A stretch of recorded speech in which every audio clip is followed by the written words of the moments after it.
അല്ല, നമ്മുടെ പ്രതിപക്ഷ നേതാവിനുള്ള പ്രത്യേകത ഓരോ ദിവസവും തലേന്ന് പറഞ്ഞെന്ന് ഘടകവിരുദ്ധമായി പറഞ്ഞ് അത് ആണ് ശരി എന്ന് പ്രത്യേകം പറയുന്നതിൽ സവിശേഷ വൈദഗ്ധ്യമുണ്ട്.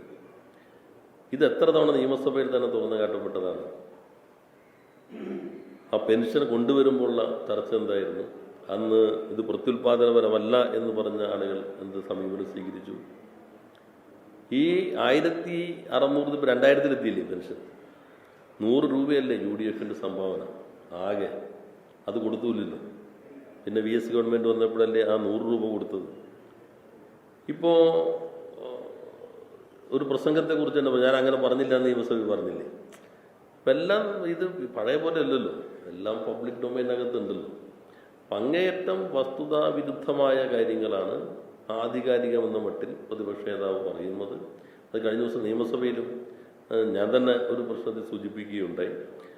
അതെനിക്ക് തോന്നുന്നു നിങ്ങളൊന്നും മുഖ്യമന്ത്രി ഒരു ചോദ്യത്തിനും വഴങ്ങില്ലല്ലോ എന്ന് പറയുന്ന ആളുകൾ തന്നെ അപ്രിയ ചോദ്യങ്ങൾ വന്നു കഴിഞ്ഞാൽ നേരെ എങ്ങനെ പ്രതികരിക്കണമെന്നിപ്പോൾ നമ്മൾ കാണുന്നുണ്ടല്ലോ.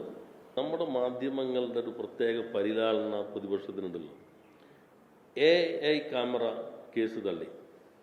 അപ്പോൾ പ്രതിപക്ഷ നേതാവ് പറഞ്ഞു, കോടതികളുടെ പൊതു സമീപനം പൊതു താല്പര്യ ഹർജികൾ അംഗീകരിക്കുന്നതല്ല. അപ്പോൾ എല്ലാവരും അത് കേട്ടു. യഥാർത്ഥത്തിൽ കൊണ്ടുവന്ന സാധനം ഓരോ വാചകം വച്ചിട്ട് ഒരു തെളിവും തെളിയിക്കാൻ കഴിയാത്ത വിധം പരാജയപ്പെട്ടിരിക്കുന്നു എന്ന അതിശക്തമായ വിമർശനം AI ക്യാമറ കേസിലുണ്ടായില്ലേ? അപ്പോൾ അന്ന് പറഞ്ഞത് എന്ത്? നിങ്ങൾക്ക് അറിയാവുന്ന ആളുകളാണല്ലോ മാധ്യമങ്ങൾ. അന്ന് എന്തൊക്കെ പറഞ്ഞു? കോടതി ഇപ്പം എന്തൊക്കെ പറഞ്ഞു?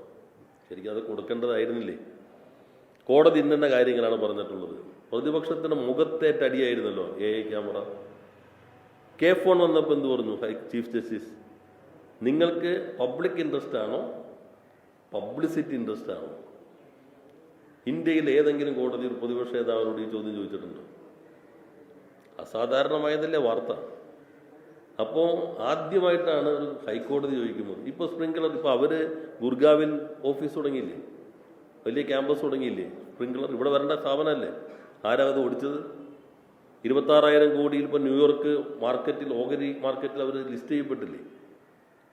ഇപ്പോൾ കേരളത്തിൽ വലിയ തോതിൽ വരേണ്ട ഒരു കമ്പനിയെ പേടിപ്പിച്ച് കേരളത്തിന് പുറത്തേക്ക് ഓടിച്ചതിൻ്റെ ആഹ്ലാദം ഈ വിധി കൂടി വന്നപ്പോൾ പ്രതിപക്ഷ നേതാവും മുൻ പ്രതിപക്ഷ നേതാവും BJP അന്നത്തെ പ്രസിഡന്റിനും എല്ലാവർക്കും അതിന് നല്ല രീതിയിൽ പൊരിപ്പിച്ചു കൊടുത്ത മാധ്യമങ്ങൾക്കും അതിൻ്റെ ഉത്തരവാദിത്വം വീതം വെച്ചെടുക്കാം.